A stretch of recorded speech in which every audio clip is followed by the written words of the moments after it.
Tiga rahasia perkataan Yesus membuat Lazarus hidup kembali, membuat hidup kita kembali hidup, iman kita kembali hidup, pengetahuanmu dalam teologi hidup.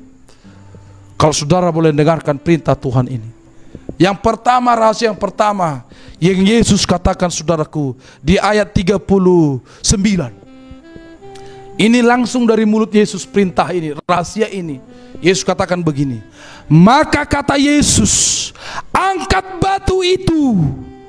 Maka saudara orang yang meninggal itu berkata kepada Tuhan, ia sudah berbau sebab sudah 4 hari itu mati. Ini saudaraku masih menawar-menawar. Perintah Tuhan mengatakan angkat batu itu. Kita tahu saudaraku cerita bahwa di bangsa Israel, kalau namanya kuburan cenderung di dalam batu. Batu yang sudah dipahat, bukan seperti di Indonesia. Di kita kalau ada kuburan gali tanah masukkan. Yesus mengatakan perintah angkat batu itu. Pertanyaannya saudaraku, mengapa Yesus menyuruh, memerintahkan mengangkat batu? Bukankah Yesus kita, Allah kita, Tuhan Yesus yang maha besar, maha berkuasa? Apa sih yang tidak tunduk kepada Dia? Hai batu, minggir.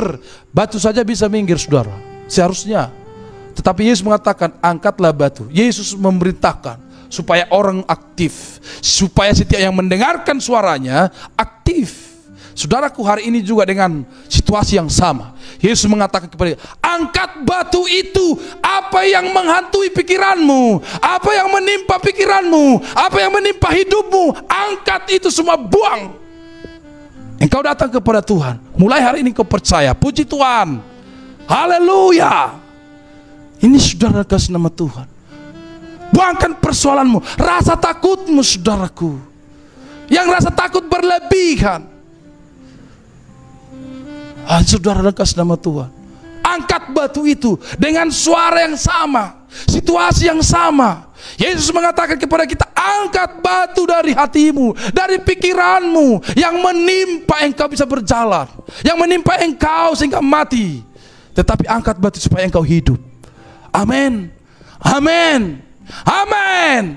Ini sudah dalam kasih nama Tuhan. Ini perintah yang pertama saudaraku. Yang kedua saudaraku, di ayat 43. Rahasia yang kedua Yesus katakan di ayat 43. Dan sesudah berkata demikian, berusahalah ia dengan suara keras, mengatakan demikian saudaraku, suara keras, Lazarus, marilah keluar. Saudaraku, Yesus dengan suara keras.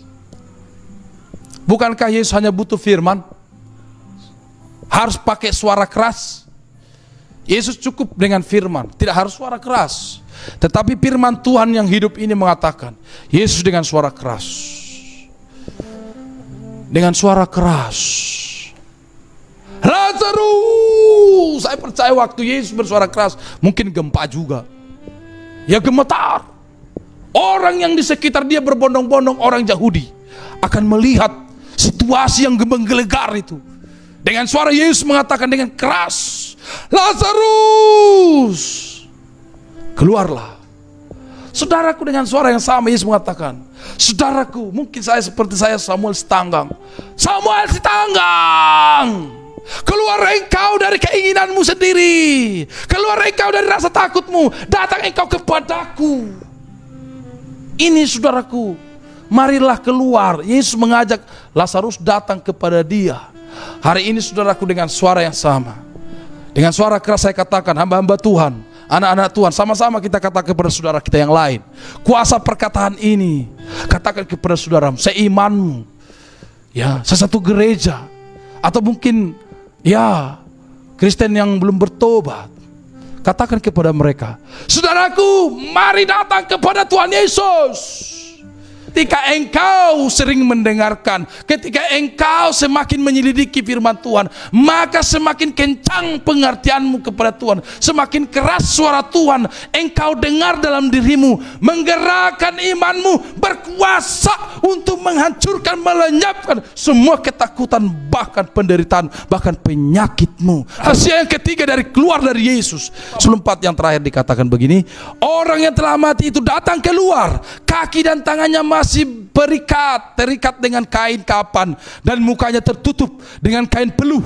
Kata Yesus, ya, perhatikan saudaraku, ini Yesus ya bersuara. Kata Yesus kepada mereka orang banyak itu, bukalah kain-kain itu dan biarkan ia pergi. Haleluya. Saudaraku, malam hari ini nyatakan saudara tidak terikat sesuatu apapun. Engkau jangan terikat dengan hartamu saat ini. Engkau jangan terikat dengan ketakutan. Engkau jangan terikat dengan sistem dunia ini.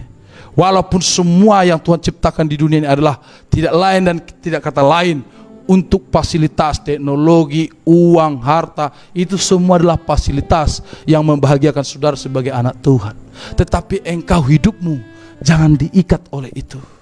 Tuhan, yang artinya saudara, kalau engkau dengarkan firman Tuhan, engkau setia melakukan firman Tuhan, maka engkau terbebas dari tali-tali yang mengikat hidupmu, ketakutan, kebimbangan, rasa kekurangan, ketakutan masa depan besok, iya, ketakutan dengan anak-anakmu, bagaimana mereka akan hidup, bagaimana kesehatannya, bagaimana kebutuhannya, bagaimana sekolahnya. Ini semua yang mengikat kita. Aduh saudaraku, apa itu tidak perlu dipikirkan? Harus dipikirkan. Tetapi itu bukan lebih tinggi, bukan itu mengurangi kesetiaanmu, bukan itu mengurangi kedisiplinanmu.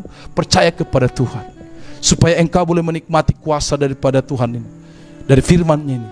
Sebagaimana yang dia dirasakan oleh Lazarus, kita juga yang kita akan rasakan hari ini.